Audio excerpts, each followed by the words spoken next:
And thank you all for been catching glimpses from my office as I was trying to deal with some constituents and incredibly thoughtful answers. Let me ask you, despite our incredible military presence in Afghanistan, there are supposedly only between 50 and 100 or some odd al-Qaeda fighters in the country, and nevertheless, General Petraeus has warned that if the U.S. abandons the counterinsurgency approach and significantly draws down various forces, various international organizations, terrorist organizations would exploit that opening and flood into Afghanistan. Do you believe that's the case, and what is the nature of the threat of the Afghan Taliban? Is it a terrorist threat to the United States? Is it a threat limited to its potential destabilization of a weak Afghan government? What's your views of that? I think getting focused on the numbers of al-Qaeda is kind of a red herring. On 9/11, there were 200 members of al-Qaeda, and they inflicted the most devastating terrorist attack in history on the United States. It's not just about al-Qaeda. The president, for very obvious political reasons, has defined it thusly, but there are a lot of other reasons we're there. When the Taliban ran Afghanistan, every Muslim insurgent and terrorist group in the world was either headquartered or based there. And that alphabet soup has just migrated across a border that they don't recognize into Pakistan. So the idea that somehow the Pakistani Taliban is very different from the Afghan Taliban doesn't make a great deal of sense to me. After all, Mullah Omar, the leader of the Afghan Taliban, lives in Pakistan. Gulbuddin Hekmatyar, the leader of another Taliban group, lives in Pakistan. The Haqqani network, which is the Afghan Taliban so-called, is in Pakistan. And so I think that General Petraeus and others who've made the point are not saying it's just about the al-Qaeda. It's about preventing a return to the pre-9/11 Afghanistan, where it was basically a sort of Woodstock for every jihadist group from around the globe. And that is a reasonable concern. And I think that, there are just two or three quick other points I want to make. We also have a sort of moral obligation when we overthrow somebody else's government to kind of not leave the place to kind of pick up the pieces. And we've already done this twice in Afghanistan. We closed our embassy there in 1989. Into the vacuum came the Taliban allied with al-Qaeda. We did it again in 2002 because of an ideological opposition to nation building by the Bush administration. There were only 6,000 American soldiers in Afghanistan in 2003. That's the size of the police department in Houston, in a country the size of Texas with a population 10 times larger. So we've run the counterterrorism, do-it-light approach. We've done that already. And it's not just about al-Qaeda. There are other groups we need to be concerned about. An unstable Afghanistan makes an unstable Pakistan. We've already discussed why that's important. And finally, the Taliban are the Taliban.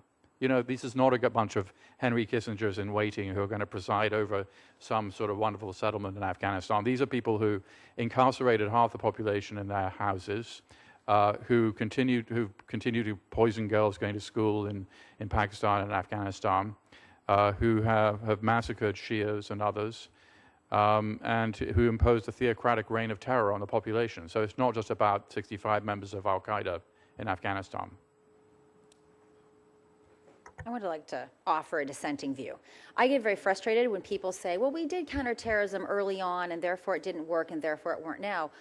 It's a disingenuous argument, because all of the material conditions between then and now have changed. So if you're going to evaluate counterterrorism in 2002 and counterterrorism today, you need to consider all these intervening variables. Moreover, we're not talking about 2,000 people in Afghanistan with the counterterrorism plus footprint, right? We're talking about remaining in a position to continue training the Afghan National Security Forces. There are 300,000 Afghan National Security Forces of varying degrees of capacity, mostly not that terribly impressive. But the idea that the Taliban are going to roll back into Kabul under the current conditions, I think is somewhat ridiculous. And I think President Karzai would like us to stay there for the training. I think he'd be happy to let us have access to bases to continue gathering intelligence on al-Qaeda. He doesn't want al-Qaeda there either. And I also think that the contemporary argument that says that if we don't have a 130,000 person footprint in Afghanistan, that our intelligence will decrease, there's no evidence to believe that that's correct. In fact, we could argue equally that when we're no longer engaging in operations that Afghans despise because it hasn't brought them a personal security dividend, maybe our intelligence will actually improve. So I I think that we really need to put into the public debate questions, how tied are they to al-Qaeda? As Dr. Pilar said, we can't rely upon the historical narratives of the 90s to assume this relationship persists. Things have changed, so have they. Our analysis has to change. We have to ask, what is the nature of our intelligence? Is it so great today? Probably not. Might it improve if we weren't alienating the Afghans with this counterinsurgency footprint? Possibly. So I'd like to put on the table a very strong dissent from the picture outlined by Mr. Bergen. The Afghan Taliban, as I mentioned before, is not an international terrorist group. It's concerned about events inside Afghanistan. It has no support for the whole transnational terrorist idea as represented by bin Laden. The one other point I want to emphasize, following on Christine's comments about how things have changed and how the 1990s is not today. When I was working on counterterrorism in the 1990s, and we were worried about bin Laden in Afghanistan, and this goes back before 9/11, before even the embassy bombings in 1998. We're talking about the 1997 era, and the Clinton administration was wrestling with this. Well, we still had the gloves on then, and we knew where bin Laden was, but there wasn't the public support for using military force. When we had our embassies bombed in 1998 and President Clinton responded with a cruise missile strike, which seems like a pinprick now, doesn't it? He was criticized for using excessive military force, for trying to divert attention away from domestic political matters. Now, clearly, ever since 9/11, the gloves have really come off. And so if there was anything even remotely resembling the kind of foreign terrorist presence in Afghanistan that we saw in the 1990s, we'd do a lot more than just one cruise missile strike, even if we weren't waging a counterinsurgency on the ground. We would basically bomb the heck out of it. And everyone knows that, and the Taliban knows that. Yeah, I listened to these answers, are very thoughtful. I just, listening to Mr. Bergen, I ask, do we have a real partner in Afghanistan at the end of the day to meet our goals, even as you described them, and at what cost and for how long? It seems to me to be really a significant question to decide where we go at the end of the day. Since our time is short, let me just give you a very quick answer to that. Our partner is the Afghan people, not the Afghan government as represented by President Karzai. The most common polling we don't question... get to work directly with the Afghan people. We get to work with their Well, elected Karzai, his term is limited. I mean, he's going to be out of office in 2014, and there are people already forming very, very effective politicians to challenge him. And so the most common polling question you can ask is your life getting better? In America, only 70% of Americans think their country's going in the right direction.